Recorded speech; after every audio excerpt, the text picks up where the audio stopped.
அப்போஸ்தலனாகிய பவுல் சொல்லுகிறான், இந்த தேகத்தை விட்டு பிரிந்தால் எனக்கு நலமாயிருக்கும். ஏனென்றால் தினமும் அவனுக்கு பிரச்சனை. அப்போஸ்தலனாகிய பவுலுக்கு அவன் வேதத்தை கற்றவன், பரிசேயனுக்கு பரிசேயன், அவன் எபிரேயனுக்கு எபிரேயன், அவன் ஒரு யூதன், அவன் நியாய பிரமாணங்களை முறையாக கற்றவன், கமாலியனுக்கு கீழிருந்து அவன் படித்தவன், அவன் பண்டிதன், அவன் வேதத்திலே அவன் தேறினவன், பழைய ஏற்பாட்டில் அவன் அத்தனையும் படித்து முடித்திருக்கிறான். அதனால்தான் 613 கட்டளைகள் நல்லா நீங்க மனசுல வச்சிருக்கணும். இதைத்தான் சுரேஷ் சொல்லும் போது, பாஸ்டர் சுரேஷ் சொல்லும் போது சொல்லுவார், எதுல 613 இருந்தது? மாதுளம்பழத்துல கரெக்டா 613 விதைகள் இருக்குமா. நல்லா விளைஞ்ச ஒரு மாதுளம்பழத்தை எடுத்தா அதுல 613 விதைகள் இருக்கு. அதனாலதான் பழைய ஏற்பாட்டு சபையில பாத்தீங்கன்னா எங்க பார்த்தாலும் மாதுளம்பழம் தொங்குற மாதிரியே டிசைன் இருக்கு. 613 நியாய பிரமாணங்களையும் கற்றவன் அவன் சொல்லுகிறான், இந்த நியாய பிரமாணத்தினால் ஒருவன் நீதிமானாக்கப்படுகிறது இல்லை, ஆவியின் பிரமாணத்தில் தான் நீதிமானாக்கப்படுகிறான். ஏனென்றால் பழைய ஏற்பாட்டில் யாரையுமே நீதிமான் ஆக்க முடியாது, நீதிமான் ஆகவும் முடியாது. அவன் பாவம் செஞ்சானா பலி செலுத்துவான், அதோட முடிஞ்சது.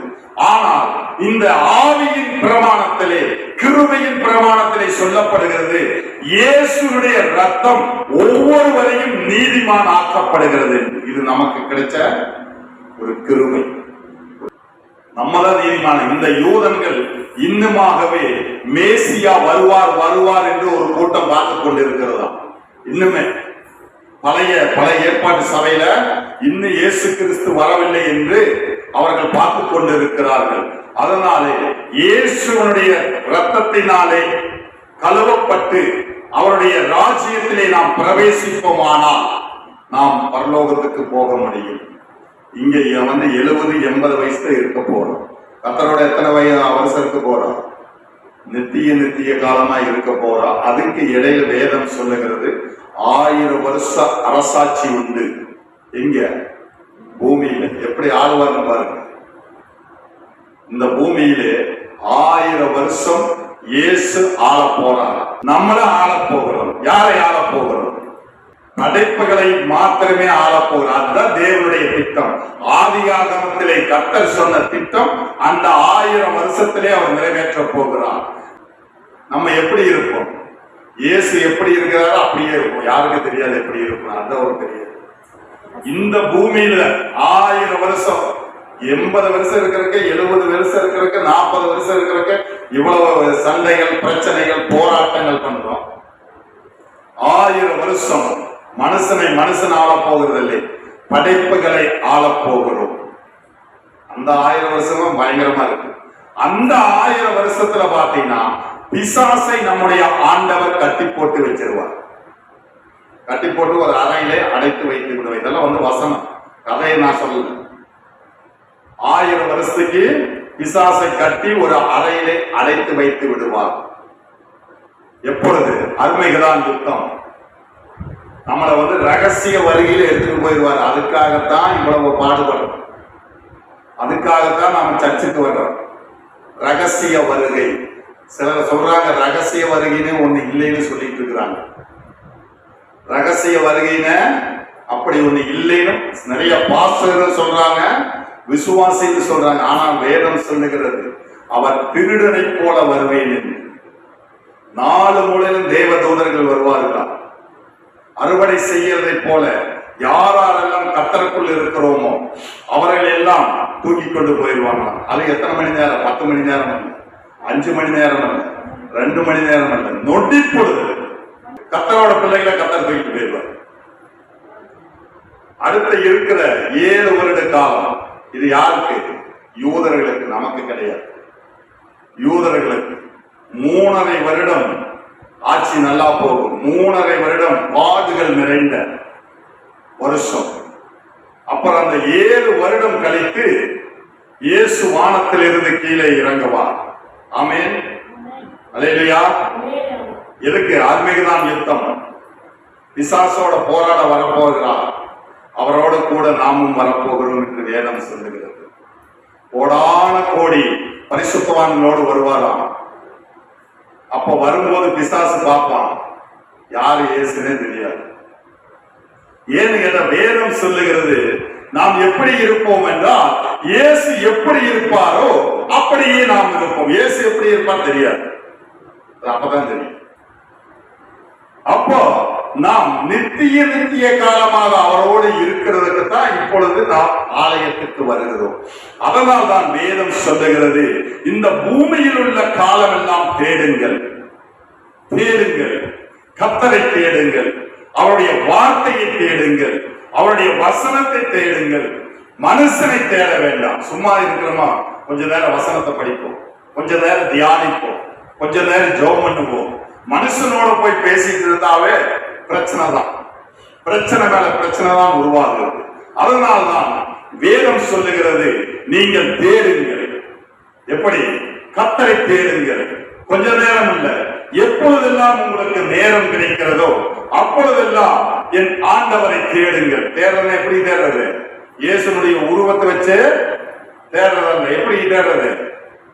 பைபிளை வச்சு, பைபிள் இருக்கிற வசனத்தை நாம் தேட வேண்டும். அதுதான் சிலர் நினைப்பாங்க, என்னென்ன கடன் கொடுக்க வேண்டாம். மீண்டும் மீண்டுமாக சொல்லுகிறேன், கர்த்தர் சொல்லுகிறார், கடன் வாங்காதே, நீயோ கடன் கொடுப்பாய், நீயோ கடன் கொடுப்பாய். இன்னைக்கு தமிழ்நாடு முழுவதும் என்ன நடக்குது? தமிழ்நாடு இந்தியா முழுவதும் என்ன நடக்குது தெரியுமா? குழு, மகளிர் குழு, ஆண்கள் குழுன்னு சொல்லி கடன் வாங்காதவன் எவரும் இருக்கக்கூடாதுன்னு பிசாசுடைய திட்டம் போட்டான். கர்த்தர் சொன்னா, நீயோ கடன் கொடுப்பாய், கடன் வாங்க மாட்டாய். அவன் எப்பவுமே தந்திரமா தான் உள்ள வருவான். சிலர் சொல்லுவாங்க, இவன் என்னமா செய்தி கொடுத்து போட்டு போயிடுவான். கடன் வாங்காம எப்படி பிழைப்பு நடத்துறதுன்னு. எப்படி பிழைக்கிறது? கடன் வாங்காம எவன் இருக்க முடியும்? விசுவாசித்தால் தேவ மகிமையை காணலாம். பிசாசு எப்போ நூதனமா தான் உள்ள வருவான். வந்து அந்த பழத்தை சாப்பிடாத, நீ சாப்பிட்டீங்கன்னா அது சரியாகாது அப்படின்னா, இல்ல வந்தோம்னு சொன்னா சாப்பிடு, அந்த பழத்தை பொறிச்சு சாப்பிடு அப்படின்னு அப்படி சொல்லலாம். எப்படி கேட்கலாம்? இந்த தோட்டத்தில் உள்ளதை ஏதாவது கர்த்தர் சாப்பிட வேண்டாம்னு சொன்னது உண்டோ? இன்னைக்கு வினோதமா தான் வருவோம், வினோதமா தான் வருவோம். எப்படி? நூதன முறையில் வருகிறார். மகளிர் குழுன்னு ஒண்ண வச்சு கடன் வாங்காத குடும்பமே இல்லாதபடிக்கு பண்றான். அதுக்குன்னு கடனை வாங்கக்கூடாத, வாங்கலாம். அரசாங்கம் நமக்காக பேங்க் வச்சிருக்குது, நம்ம பேங்க்ல போய் டைரக்டா ஏதாவது ஒரு உதவி வந்து கடனுக்கு வாங்கினா வாங்கலாம். அது அரசாங்கத்துக்கும் நமக்கும் உள்ள தொடர்பு, அரசுக்கும் குடிமக்களுக்கும் உள்ள தொடர்பு. இது குழு என்று அமைத்து அநேகரை கடன் பிரச்சனையிலே வாட்டிக் கொண்டிருக்கிறது. நீ கடன் வாங்காதே, நீயோ கடன் கொடுப்பா. இது யார் வந்து இந்த பிரமாணத்தை ரொம்ப கை கொள்றாங்கன்னா, யூதன். யூதனுக்கு இன்னைக்கு வரைக்கும் யாரிடத்திலையும் கடன் வாங்க மாட்டாங்க, பேங்க்லயுமே கடன் வாங்க மாட்டாங்க, பேங்க்லயுமே கடன் வாங்க மாட்டாங்க. அதனாலதான் அரசாங்கமே பார்த்துட்டு என்ன பண்ணுது, 12வது முடித்த மாணவனுக்கு 50 காசுகள் கொடுக்கப்படுமாம். அந்த இதுல டாலர் $50 கொடுப்பாங்க. 12வது படிச்ச ஒரு மாணவனுக்கு $50 கொடுத்து ஒரு தொழில் பண்ண வேண்டும். ஒரு தொழில் பண்ணி அதுல 5 பேர் வேலைக்கு அவன் அமர்த்த வேண்டும். அப்படி அமர்த்தும் போதுதான் அடுத்தது காலேஜுக்கு அவனுக்கு படிக்கிறதுக்கு சீட் கிடைக்கும். அவன் யாரையும் கடன் கேட்க மாட்டான். யூதனுடைய பழக்கம் இன்னைக்கு வரைக்கும் அதுதானா. பக்கத்து வீட்லயும் கடன் கேட்க மாட்டான், கடையிலையும் கடன் கேட்க மாட்டான், அரசாங்கத்துக்கிட்டையும் கடன் கேட்க மாட்டான். அவன் அது வைராக்கியம் பாராட்டுகிறான். ஆவிக்குரிய இஸ்ரவேலராகிய நமக்கு கர்த்தர் சொல்லுகிறார், தேடுங்கள், தேடுங்கள் என்று கர்த்தர் சொல்லுகிறார். கர்த்தருடைய வார்த்தைக்கு நேராக நாம் கடந்து செல்லுவோம். நீதிமொழிகளின் புஸ்தகம் 7வது அதிகாரம் 1 to 5 வரைக்கும் வாசி. என் மகனே, நீ என் வார்த்தைகளை காத்து என் கட்டளைகளை உன்னிடத்தில் பத்திரப்படுத்தி, என் கட்டளைகளையும் என் போதகத்தையும் உன் கண்மணியைப் போல் காத்துக்கொள். அப்பொழுது பிழைப்பாய். அவைகளை உன் விரல்களில் கட்டி அவைகளை உன் இருதய பலகையில் எழுதிக்கொள். இச்சக வார்த்தைகளை பேசும் அந்நிய பெண்ணாகிய பரஸ்திரிக்கு உன்னை விலக்கி காப்பதற்காக நாணத்தை நோக்கி நீ என் சகோதரி என்றும் புத்தியை பார்த்து நீ என் இனத்தால் என்றும் சொல்லுவாயாக. வேதம் சொல்லுகிறது தேடுங்கள் என்று. எதை தேடுறது என்றால், என் மகனை நீ என் வார்த்தைகளை காத்து என் கட்டளைகளை உன்னிடத்தில் பத்திரப்படுத்து. அதைத்தான் நான் சொன்னேன். 613 கட்டளைகள் உண்டு. அத்தனை பத்திரப்படுத்த முடியாது, நமக்கு தெரியாது. யாருனாலையும் 613 கட்டளைகளை சொல்லவும் முடியாது, அதன் பிரகாரம் வாழவும் முடியாது. அதுக்காக பலி எடையை செலுத்துவாங்க. ஆனால் வேதம் சொல்லுகிறது அன்பே பிரமாணம். இந்த அன்பு நமக்குள்ளே வரும்போது நாம் எல்லா பிரமாணங்களில் இருந்தும் நாம் விடுபடுகிறோம். ஆனால் புதிய ஏற்பாடு கட்டணம் என்றால் பழைய ஏற்பாடு அஸ்திபாரம், அதை நாம் விட முடியாது. ஆனால் அதன் பிரகாரம் நடப்பதற்கு தேவனுடைய வார்த்தை சொல்லுகிறது, என் வார்த்தைகளை காத்து. அப்படி என்றால் புதிய ஏற்பாட்டிலே வேதம் சொல்லுகிறது, மத்தேயுவில் இருந்து வெளிப்படுத்தின விசேஷம் அல்ல, அதுக்கு முன்பாக யூதா புஸ்தகம் வரைக்கும் எதை சொல்ல வேண்டும் என்றால் அன்பை பற்றி மாத்திரமே சொல்லும். எல்லாவற்றுக்கும் அன்பு, எல்லாவற்றுக்கும் அன்பு. இந்த அன்பு எப்படி வரும்? வேத வசனங்கள் நமக்குள்ளே நாம் போட்டுக்கொண்டே இருக்க வேண்டும். அப்பொழுதுதான் அன்பு வரும். இந்த அன்பு எங்க காட்டணும்? ஃபர்ஸ்ட் யாருக்கா தெரியுமா? எங்க காட்டணும்? இந்த அன்பு எங்க காட்டணும் தெரியுமா? முதலாவது கத்தரிடத்துல காட்டுவான், அது உண்மை. ஃபர்ஸ்ட் அடுத்த அன்பு எங்க காட்ட தெரியும்? தன்னுடைய சொந்த புருஷன் அன்பாய் நேசிக்க தெரிய வேண்டும், தன்னுடைய மனைவியை அன்பாக நேசிக்க தெரிய வேண்டும். அங்கிருந்துதான் ஆரம்பமாகும். தன்னுடைய சொந்த குடும்பத்தை நேசிக்க தெரியாதவன் சபையை எப்படி நேசிப்பான்? கணவன் மனைவிக்கு இடையே பரஸ்பரமான அன்பு இருக்க வேண்டும். கணவன் மனைவியை நேசிக்க வேண்டும், மனைவி கணவனை நேசிக்க வேண்டும். அன்பு செலுத்த பழக, அதுதான் இடம், முதலாவது இடம். அதனால்தான் கர்த்தர் சொல்லுகிறார், நான் ஒருவனை எல்லாம் படைத்தேன். அந்த ஒருவன் தேவ சந்ததி உருவாக்க கர்த்தர் உருவாக்கினார். இந்த அன்பு முதலாவது கர்த்தரிடத்திலிருந்து வர்ற அன்பு முதலாவது தன்னுடைய கணவன் மனைவிக்கிடையே பரிமாறிக்கொள்ள வேண்டும். கணவனை பற்றி வெளியிலே போய் புகார் சொல்லுவதோ, மனைவியை பற்றி வெளியிலே போய் புகார் சொல்லுவதோ, அது மனதுக்கு பார்த்தா நல்லா இருக்கலாம். நம்ம போன உடனே அவங்க சொல்லுவாங்க, அவன் புருஷங்கார எப்பவுமே அப்படித்தான், இவன் எப்படியா சொல்லிட்டு இருக்கான். அவன் மனைவி எப்பவுமே அப்படித்தான், அவன் புருஷங்கார இப்படித்தான் சொல்லிட்டு இருக்கான். அதனால்தான் அன்பு சகலத்தையும் சகிக்கும். எங்க சகிப்புத்தன்மை வரணும்? குடும்பத்துல வரணும். முதலாவது எங்க வரணும்? குடும்பத்துல வரணும். கணவன் மனைவிக்கிடையே சகிப்புத்தன்மை உருவாக வேண்டும். இன்னைக்கு அநேக குடும்பங்கள், பெரும்பாலான குடும்பங்களில் கணவன் மனைவிக்கு சமாதானம் இல்லை. அதனாலதான் பிரச்சனையே ஆகும். ஏன் வீதியில 10 பேர் உட்கார்ந்து இருக்கிறாங்கன்னா கணவன் மனைவிக்கிடையே சமாதானம் இல்லை. ஏன்? கொரோனா பீரியட்ல எல்லாம் வீட்டுக்குள்ளேயே இருக்கும்னு சொன்னாங்க. எத்தனை குடும்பம் டிவோர்ஸ் ஆனது? எத்தனை குடும்பம்? கணவன் மனைவிக்கிடையே ஒரே பிரச்சனை. அவன் கொரோனா பீரியட் சொல்லிட்டா யாரும் வெளியே வரக்கூடாது, அப்ப வீட்டுக்குள்ளேயே இருக்கணும். வீட்டுக்குள்ளேயே இருக்கும்போது எத்தனை கணவன் மனைவிக்கிடையே பிரச்சனைகள். இன்னைக்கு ஏன் நம்ம வெளியில போறோம் அப்படின்னா, கொஞ்ச நேரம் போய் அங்க போய் 2 நேரம் 2 மணி நேரம் உட்காந்து பேசிட்டு வர்றேன். ஏன் பேசிட்டு வர? உங்க 2 பேருக்குள்ள சமாதானம் இல்லை, அதனாலதான் வெளியில போறோம். நமக்குள்ளே சமாதானம் இருக்க வேண்டும். அதனால் தான் வேதம் சொல்லுகிறது, என் வார்த்தைகளை நீ காத்து, என் வார்த்தைகளை காத்து.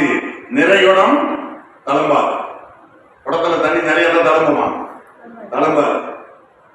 குறை வந்ததுன்னா சலக புழக்கன்னு சத்தம் வந்துட்டு. அதனால கர்த்தருடைய வார்த்தை நமக்குள்ளாக இருந்தால் அந்த தழும்பல் வராது. என் கட்டளைகளை உன்னிடத்தில் பத்திரப்படுத்து. 613 கட்டளைகளை சொல்லல. அன்பை நீ உன்னிடத்திலே பத்திரப்படுத்து. அன்பை உன்னிடத்திலே பத்திரப்படுத்து. உன் எதிராளி இடத்திலே நீ அன்பை செலுத்து. உன்னை யாரெல்லாம் பகைக்கிறார்களோ அவரிடத்திலும் அன்பை செலுத்து. அதுக்குன்னு அவங்க போற கெட்ட காரியங்களுக்கு உடன்படுறதில்லை. கெட்ட காரியங்களுக்கு உடன்படுறதல்ல. நம்முடைய அன்பு அவர்களை எல்லாவற்றிலும் திருத்த அது ஒரு சித்தமாய் இருக்க வேண்டும்.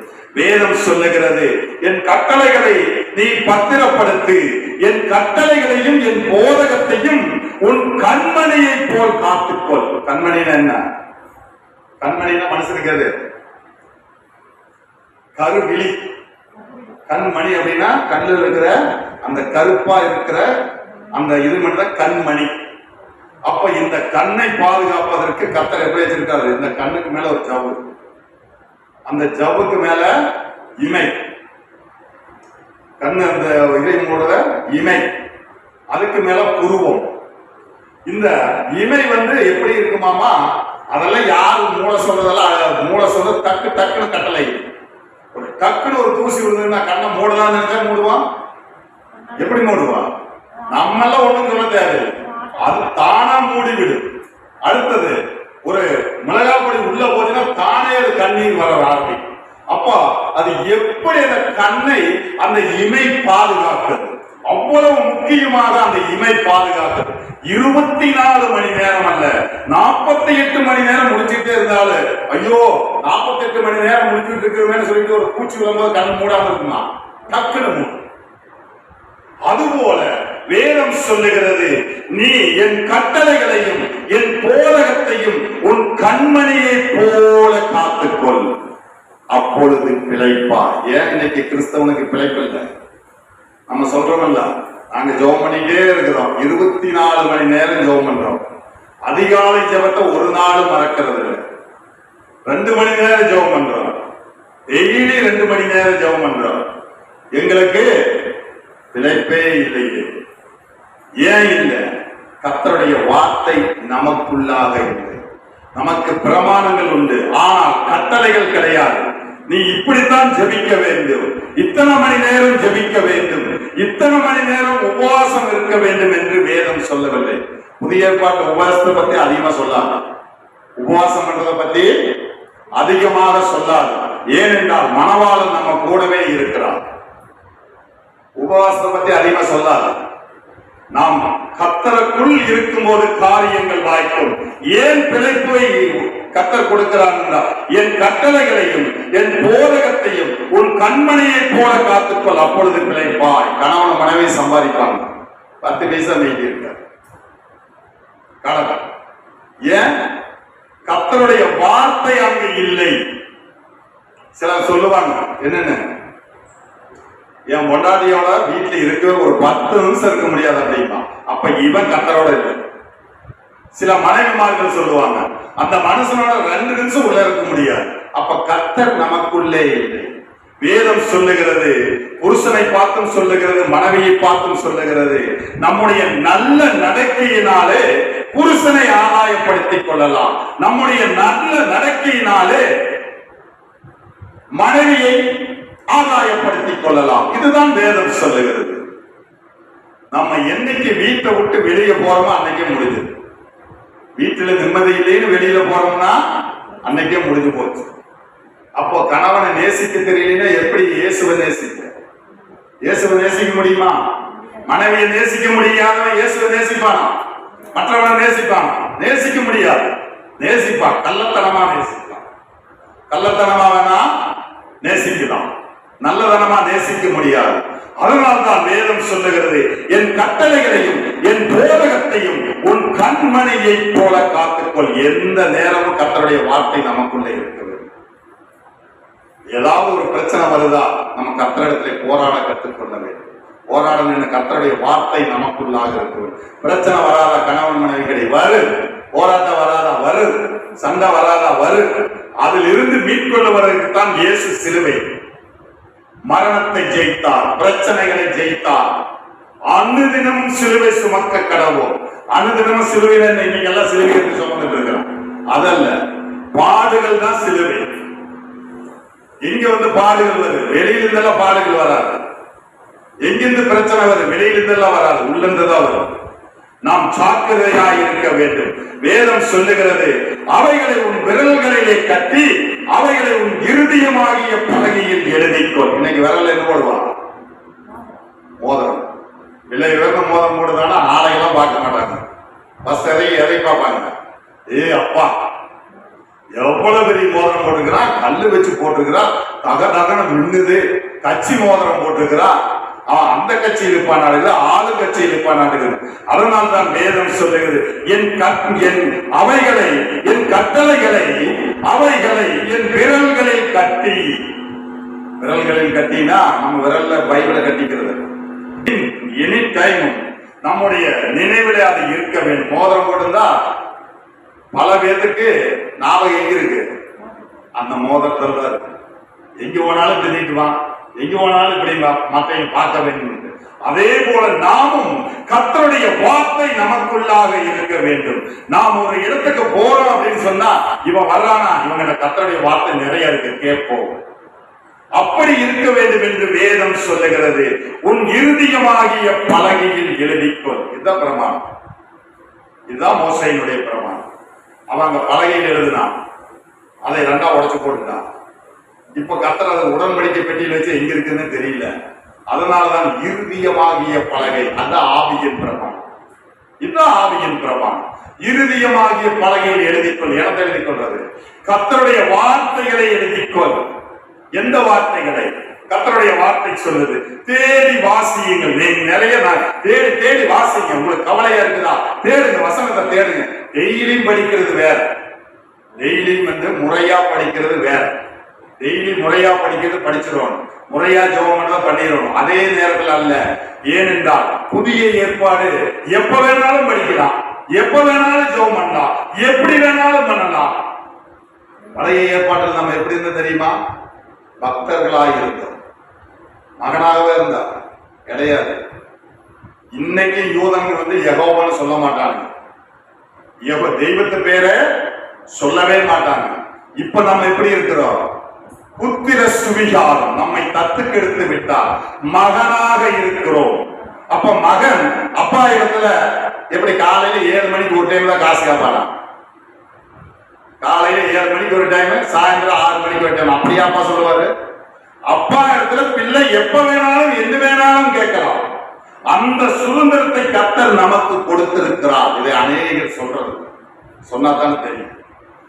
இன்னைக்கு ஊழியரை பைபிள் படிக்கிறது இல்லை, படிச்சா தானே தெரியும், படிக்கிறது இல்லை. அதனால மேலோட்டமாக சொல்லிக் கொள்ளுகிறார்கள். வேதம் சொல்லுகிறது, அவைகளை உன் விரல்களை கட்டி உன் இருதயமாகிய பலகையில் எழுதிக்கொள். வேதம் சொல்லுகிறது, தேடி வாசியுங்கள், நலமானதை பிடித்துக் கொள்ளுங்கள். இந்த கர்த்தருடைய வார்த்தையை தேடி தேடி வாசிக்கணும். ஒரு கடன் பிரச்சனை ரொம்ப அதிகமாக தேடுங்க, கர்த்தருடைய வார்த்தை தேடி அதை பிடிச்சுக்கணும். சோதரம் பிள்ளைக்கு திருமணமாகலையா, கர்த்தருடைய வார்த்தையை தேடணும். பையனுக்கு வேலை கிடைக்கலையா, கர்த்தருடைய வார்த்தையை தேடணும். வீடு கட்டுறதுக்கு பாதையில் நிற்கிறதா, கர்த்தருடைய வார்த்தையை தேடணும். அப்போ அந்த வார்த்தையை தேடி நாம் பிடித்துக் கொண்டு கர்த்தரிடத்துல ஜெபிக்கிறது. அழுது ஜெபம் பண்ணக்கூடாது. பிள்ளை போய் அப்பா இடத்துல அழுதுறத கேட்டுட்டு ஓரம்னா சுதந்திரமாக அப்பா எனக்கு இது வாங்கி கொடு, மற்றவன் இடத்துல கேட்கும் போது அழகிய வரணும். கெஞ்சலும் இருக்கக்கூடாது. நாம் சுதந்திரமாக கேட்க வேண்டும். இருதயமாகிய பலகையில் எழுதிக்கொள். இச்சக வார்த்தைகளை பேசும் அந்நிய பெண்ணாகிய பரஸ்திரிக்கு உன்னை விலக்கி காத்துக்கொள். இன்னைக்கு அப்படி சபையும் நிறைய உண்டு. கர்த்தருடைய வார்த்தை எப்படி ஆசீர்வாதத்தை மட்டும்தான் பிரசங்கம் பண்ணுவாங்க. ஆசீர்வாதம் அல்லாத பிரசங்கம் பண்ண உடனே அந்த ஐயரை மாத்து. இந்த ஆளு எப்படி பேசுறான், சத்தியத்தின் பிரகாரம் பேசினா அநேகருக்கு பிடிக்காது. ஏனென்றால் இது இருபுறமும் கருக்குள்ள பட்டயம், பேசுகிறவனையும் குத்தும், கேட்கிறவனையும் குத்தும். இது இருபுறமும் கருக்குள்ள பட்டயம். நம்முடைய இருதயம் தெளிவாக இருக்க வேண்டும். நம்முடைய சரீரம் தெளிவாக இருக்க வேண்டும். நாம் தேவனோடு உறவிலே இருக்கும் போதுதான் இந்த சத்தியங்களை பேச முடியும். இந்த அப்போஸ்தலனாகிய பவுல் கலாத்தியர் சபைக்கு அவன் பேசும்போது விசுவாசிகளை பார்த்து சொல்லுகிறான், நான் சத்தியத்தை சொன்னதினாலே சத்துருவானேன். எதுக்காக அவன் சொன்னான் தெரியுமா? இயேசுடைய அன்பின் பிரமாணத்தை கை கொண்டவர்களுக்கு யூதர்கள் பிரமாணத்தை கொடுத்துட்டு போயிட்டாங்க. எது? சரீர பிரகாரமான பிரமாணத்தை, நியாய பிரமாணத்தை கொடுத்துட்டு போயிட்டாங்க. நியாய பிரமாணத்தை கொடுத்துட்டு போனோன்னு இவனுக்கு என்ன பண்ணிட்டாங்க? விருத்த சேதனம் பண்ணிட்டாங்க. விருத்த சேதனம் பண்ணுனா 613 கட்டளைகளுக்கு கீழே நம்ம போயிடுவோம். விருத்த சேதனம் பண்ணக்கூடாது. நம்ம எப்படி ஆவியிலே விருத்த சேதனம் அடைய வேண்டும், ஆவியிலே விருத்த சேதனம் அடைய வேண்டும். அதனால தான் அவன் சொல்றான், சத்தியத்தை நான் உங்களுக்கு சொன்னதினாலே சத்துருவானேனே என்று. இன்றைக்கும் அநேகருக்கு சத்தியத்தை பேசினால் நம்மை பார்த்தால் சத்துருவாகத்தான் தெரியும். வேதம் சொல்லுகிறது. வாசிங்க, 5வது வார்த்தை வாசிங்க. ஞானத்தை நோக்கி நீ என் சகோதரி என்றும் புத்தியை பார்த்து என் இனத்தால் என்றும் சொல்லுவாளாக. ஞானத்தை நோக்கி என் சகோதரி. எப்படி? தங்கச்சி போன் பண்ண எப்படி?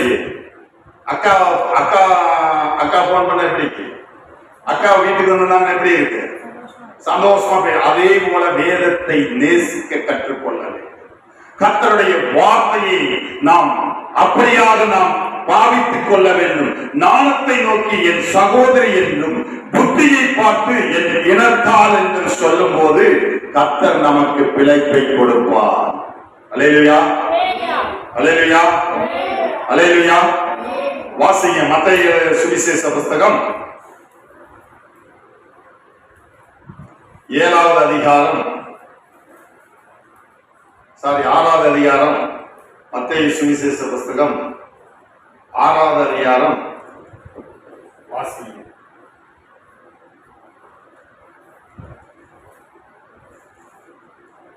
33-34 வாசிங்க.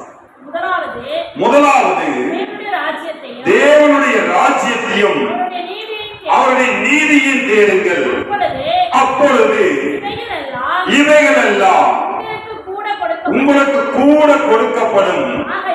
ஆகையால் நாளைக்காக கவலைப்படாதிருங்கள். நாளைய தினம் தன்னுடையதற்காக கவலைப்படும்.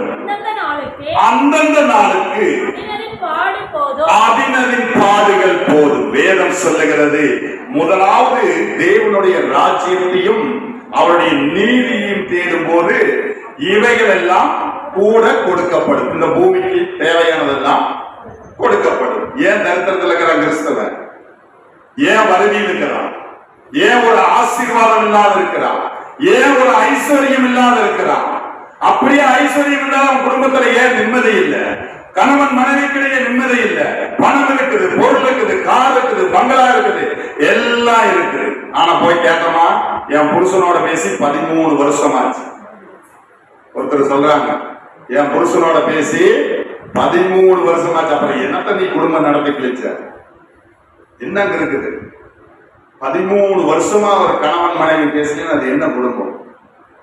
அதனால் தான் வேதம் சொல்லுகிறது, நீ இவைகளை முதலாவது தேவனுடைய ராஜ்யத்தையும் அவருடைய நீதியும் தேடுங்கள், அப்பொழுது இவைகள் எல்லாம் உங்களுக்கு கூட கொடுக்கப்படும். எல்லாமே கொடுக்கப்படும். கார் கொடுக்க மாட்டாரா? கொடுப்பாரு. பங்களா கொடுக்க மாட்டாரா? கொடுப்பாரு. நல்ல வேலையை கொடுக்க மாட்டாரா? கொடுப்பாரு. குழந்தையை கொடுக்க மாட்டாரா? கொடுப்பாரு. எல்லாம் என்னால செய்யக்கூடாத அதிசயமான காரியம் ஒன்று உண்டோ?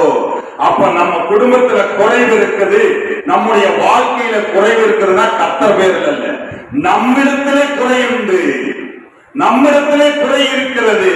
அதனால்தான் கர்த்தர் சொல்லுகிறார், ஆகையால் நாளைக்காக நீங்கள் கவலைப்படாதிருங்கள்.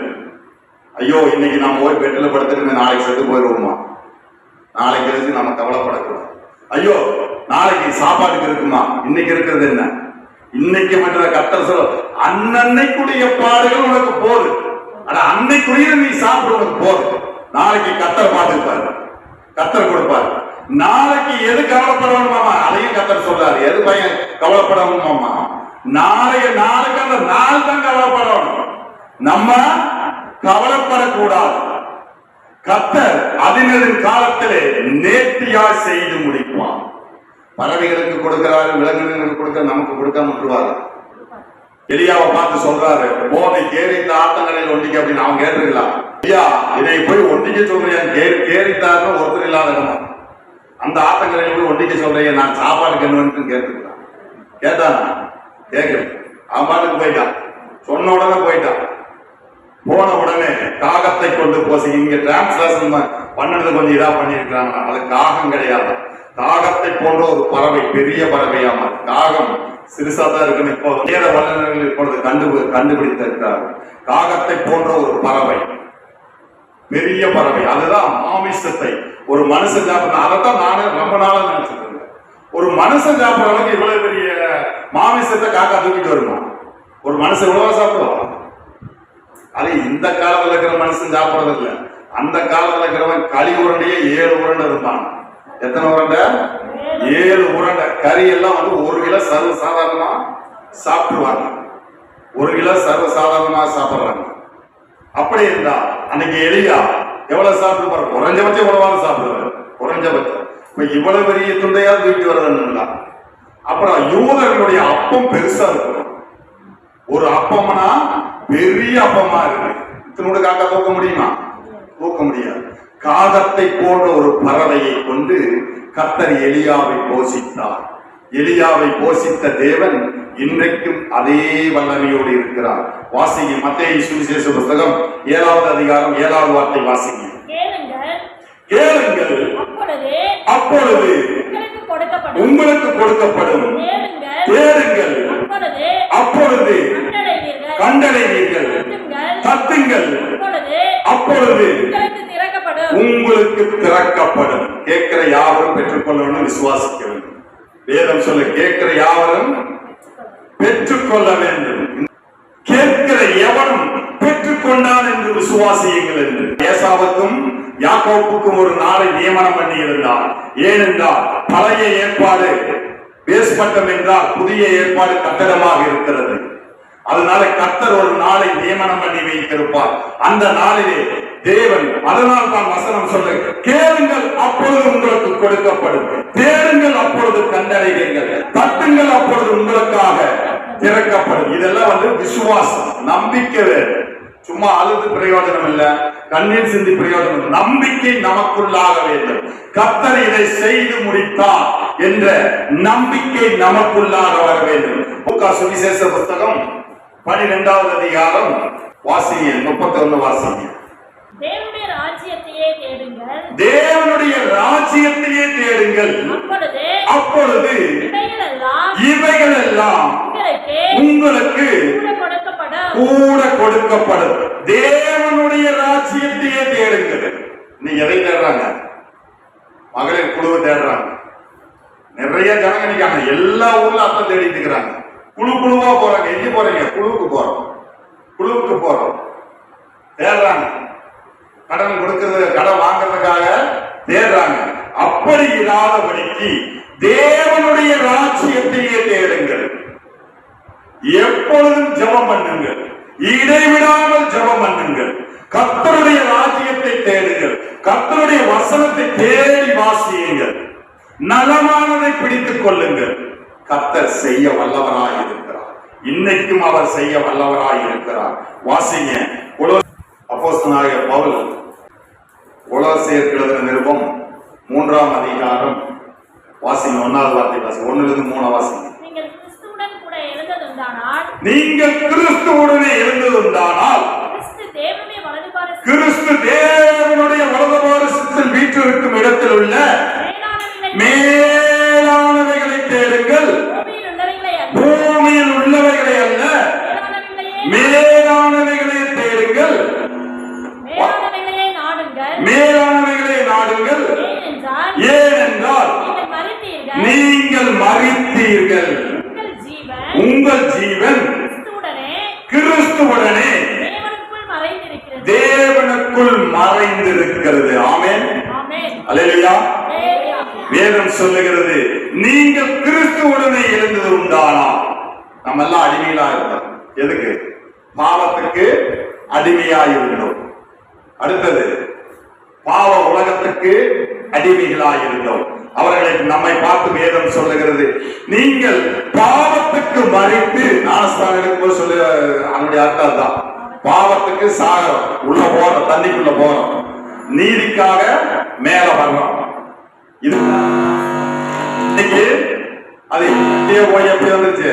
கல்யாணத்துக்காக ஞானஸ்தானம், கல்யாணம் பண்ணோம்னா ஞானஸ்தானம் எடுத்துக்கணும். இன்னைக்கு இன்னொன்னு, கல்யாணத்துக்காக ஞானஸ்தானம் இருந்தா 2000 ரூபாய், அதுக்கு இன்னைக்கு தொகை வந்துருச்சாம. அவசரமா இருந்தா அதுக்கு ஒரு அமௌண்ட். வேலைக்காக ஞானஸ்தானம், அதுக்கு ஒரு அமௌண்ட். இன்னைக்கு அப்படி போய்கொண்டு இருக்கிறது. ஆனால் இந்த ஞானஸ்தானம் எதற்கென்றால் மறைத்து கிறிஸ்துவென்று நாம் உயிர்த்தெழுகிறோம், கிறிஸ்துவுக்கென்று உயிரடைகிறோம். அதனால் தான் வேதம் சொல்லுகிறது, நீங்கள் கிறிஸ்துவுடனே கூட எழுந்தது உண்டானா கிறிஸ்து தேவனுடைய வலது பரிசுத்தில் மேலானவைகளையே தேடுங்கள். நமக்காக கிறிஸ்து பிதாவுடைய வலது பரிசுத்தில் பரிந்து பேசிக் கொண்டிருக்கிறார். அதனால் தான் வேதம் சொல்லுகிறது, பூமியில் உள்ளவைகளுக்கு அல்ல, மேலானவைகளையே நாடுங்கள். மேலானவைகளை நாடும்போது கீழானவைகளை தானே கத்தர் கொடுப்பார். ஏனென்றால் நீங்கள் மறித்தோம், பாவத்துக்கு நாம் மறித்தோம். ஏனென்றால் நீங்கள் மறித்தீர்கள், உங்கள் ஜீவன் கிறிஸ்துவுடனே தேவனுக்குள் மறைந்திருக்கிறது. நாம் இயேசு கிறிஸ்துவுக்குள்ளே மறைந்திருப்போமானால் நிச்சயமாகவே நாம் பரலோகத்துக்குள்ளே போக முடியும். நாம் கண்களை மூடி நாம் ஜெபிக்கலாம். நாம் முழங்கால் படிட்டு நாம் ஜெபிக்கலாமா? முழங்கால் பண்ணிடலாமா? நம்முடைய யுத்தமே முழங்கால் யுத்தம் தான். யுத்தம் முழங்கால் யுத்தம்.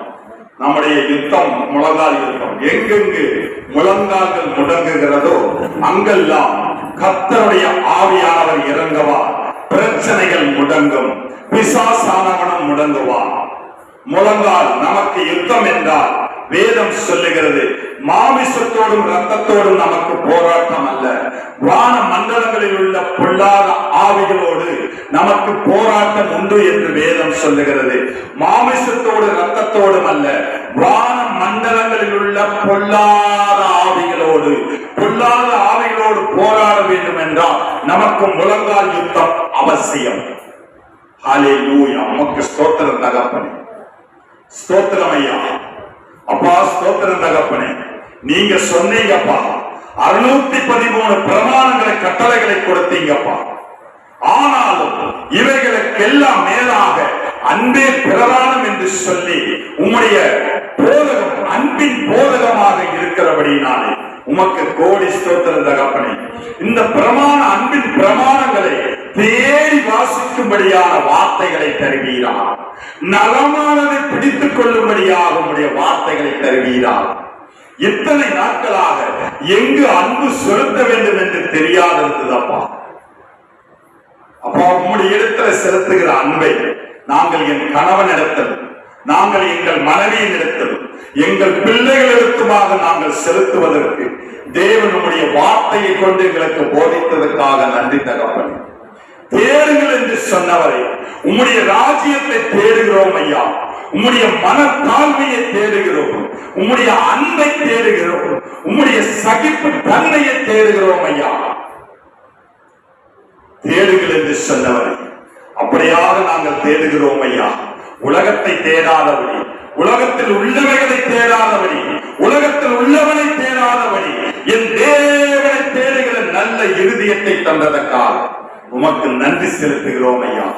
நன்றி செலுத்துகிறோம் ஐயா. வியாதியிலிருந்து சுகத்தை கொடுத்தவரை நன்றி, வேதனையிலிருந்து சுகத்தை கொடுத்தவரை நன்றி, குடும்ப பிரச்சனையிலிருந்து விடுதலை கொடுத்தவரை உமக்கு நன்றி. என்னுடைய விசுவாச வாழ்க்கையிலே தொடர்ந்து ஓட கிருபை செய்தீரே நன்றி. உம்முடைய வேதம் சொல்லுகிறது, விசுவாசிக்கிறவன் பதறான் என்று. அப்படியாக நாங்கள் பதறாதபடிக்கு தேவன் உம்முடைய வார்த்தையினாலே நிறைத்து வழி நடத்துகிறார். நன்றி தகப்பனே, நன்றி அப்பா. நன்றி இயேசுவே, உமக்கு நன்றி அப்பா. எங்களை ஒரு விசை நோக்கி பார்த்தீரே, உமக்கு நன்றி அப்பா. உம்முடைய வேதம் சொல்லுகிறது, இயேசு கிறிஸ்துவுடைய இரத்தத்தினாலே நாங்கள் எல்லாம் நீதிமான்களாக்கப்பட்டிருக்கிறோம் என்று உம்முடைய வேதம் சொல்லுகிறது. உம்முடைய இரத்தம் சகல பாவங்களையும் கழுவுகிறது. உம்முடைய இரத்தம் சகல பாவங்களையும் மன்னிக்கிறபடியினாலே ஒவ்வொரு நாளும் எங்களுக்கு சிலுவையை சுமக்கத்தக்கதான பலத்தை தருவீரா. அன்றென்றுள்ள பாடுகள் எங்களுக்கு போதும் அப்பா. நாளைக்குரிய பாடுகள் எங்களுக்கு தேவையில்லை அப்பா. அந்த நாளுக்காக அந்த நாளை கவலைப்படட்டும். நாங்க கவலைப்பட மாட்டோம் அப்பா. இயேசுவே, உமக்கு ஸ்தோத்திரம் தகப்பனே. அப்பா ஸ்தோத்திரம். வேதம் சொல்லுகிறது, நீதிமான்களுக்கு அநேக இக்கட்டுகள் வரும், பிரச்சனைகள் வரும், போராட்டங்கள் வரும். ஆனாலும் அதில் இருந்து தேவன் மீட்டெடுக்க வல்லவராயிருக்கிறார். மீட்டெடுக்க நீ வல்லவராயிருக்கிறபடினாலே உம்முடைய வார்த்தையை கொண்டு எங்களை மீட்டெடுப்பீராக. உமக்கு நன்றி செலுத்துகிறோம் ஐயா. நன்றி செலுத்துகிறோம் ஐயா. நன்றி செலுத்துகிறோம். நல்ல சரீர சுகத்தை கொடுத்ததுக்கு நன்றி. நல்ல வருமானத்தை கொடுத்ததுக்கு நன்றி. நல்ல வேலை வாய்ப்பை கொடுத்ததுக்கு நன்றி அப்பா. ஸ்தோத்திரம் தகப்பனே. நல்ல விவசாயத்தை கொடுத்ததுக்கு நன்றி. நல்ல வேலை ஸ்தலத்தை கொடுத்ததுக்கு நன்றி. உண்மையை பேசுகிற இருதயத்தை கொடுத்ததுக்கு நன்றி. வேத வசனங்களை ஆராய நல்ல இருதயத்தை கொடுத்ததற்கு நன்றி. எங்களுடைய அறிவு அப்பா, எங்களுடைய புத்தி எல்லாவற்றிலும் உம்மை நோக்கும்படியாக நீர் செய்ததற்கு நன்றி தகப்பனே. வந்திருக்கிற ஒவ்வொருவரையும் நீ தொட்டு நீர் ஆசீர்வதிப்பீரா. படிக்கிற பிள்ளைகளுக்கு நல்ல ஞானம், புத்தி, அறிவை கொடுத்ததற்கு நன்றி. இயேசுவின் நாமத்தில் நல்ல பிதாவே, ஆமென். ஆமென். சேர்ந்து சொல்லாமா? இஸ்ரவேல் தேசத்தை ஆசீர்வதிக்கலாமா? பிதா, குமாரன், பரிசுத்த ஆவியின் நாமத்தினாலே இஸ்ரவேல் தேசத்தை ஆசீர்வதிக்கிறோம். எருசலேமுடைய சமாதானத்துக்காக ஜெபிக்கிறோம். லீபனோனை நினைவு கூறுவீராக. சேர்ந்து சொல்லாமா? என் ஆத்துமாவே கர்த்தரை ஸ்தோத்திரி, என் முழு உள்ளமே பரிசுத்த நாமத்தை ஸ்தோத்திரி, என் ஆத்துமாவே கர்த்தரை ஸ்தோத்திரி. கர்த்தர் செய்த சகல உலகத்தை மறவாது. ஆமா. பரமண்டல ஜெபத்தை ஏறெடுக்கலாமா? பரமண்டலங்களில் இருக்கிற பரமபிதாவே, உம்முடைய நாமம் பரிசுத்தப்படுவதாக, உம்முடைய ராஜ்யம் வருவதாக, உம்முடைய சித்தம் பரமண்டலத்திலே செய்யப்படுகிறது போல் பூமி எங்கும் செய்யப்படுவதாக. எங்களுக்கு வேண்டிய ஆகாரத்தை இன்று எங்களுக்கு தாரும். எங்கள் கடனாளிகளுக்கு நாங்கள் மன்னிக்கிறது போல எங்களுடைய கடன்களை மன்னி. எங்களை சோதனைக்கு பிரவேசிக்க பண்ணாமல் தீமையிலிருந்து ரட்சித்துக் கொள்ளும். ராஜ்யமும் வல்லமையும் மகிமையும் என்றென்றைக்கும் முடியும். அல்லேலூயா, அல்லேலூயா, அல்லேலூயா, அல்லேலூயா.